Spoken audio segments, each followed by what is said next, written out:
Hi, I'm Callum Rodia for Sudbury.com. This is the home of Terry Matthews, whose 8-year-old Norwegian elk hound Tonka was brutally attacked yesterday morning in her yard. A word of caution, some of the images we will be showing you in this piece are graphic in nature and may be disturbing to some viewers. It wasn't just little dog bites, it was extensive. Like, they didn't just bite him, they ripped him apart. Like, I had skin and hair in my driveway. Tonka suffered severe injuries after Matthews says 2 neighborhood dogs attacked him while he was attached to his leash. His injuries were so severe, he had to be euthanized later that day. Yesterday morning, around 9:45, my dog was ready to go out for his pee break, so I put him out. I grabbed my coffee off the counter, came in here, put my coffee down. I heard whimpering, so I thought he wanted to come back in the house.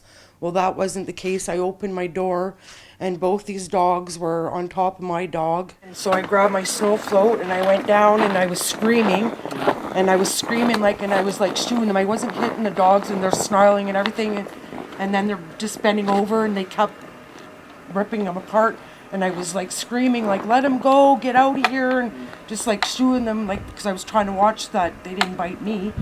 And then they just had backed up a little bit, so I grabbed Tonka's chain, and he's these dogs are still in my yard too, so I pulled him up the stairs, and I was able to unclip him, and we both went in the house, and then they just left.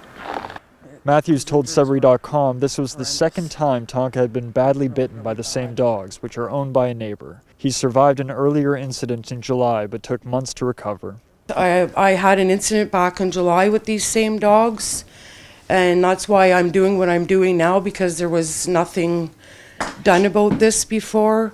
It's not the fact that I also lost part of my family, but there's children on this street. If this was somebody's child, the look of my dog, I wouldn't imagine what somebody's child would have went through or dealt with. Could have been killed, because my dog was slaughtered. We had no choice. He had to be euthanized yesterday, and that was very hard.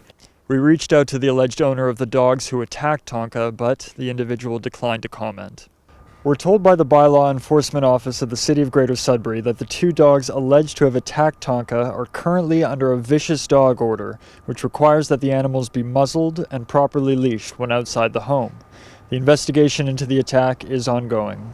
And if you're an animal lover, you make sure your pets are safe at home, not running the neighborhood and everybody's scared. Everything doesn't bring Tonka back, but I just want to prevent this from happening to somebody else. Like we said, we're going to miss him peeing on the garage door and vehicle tires. But, oh well, we did the best thing for him, I guess. We will continue to update you on the story as it develops. For Sudbury.com, I'm Callum Rodia.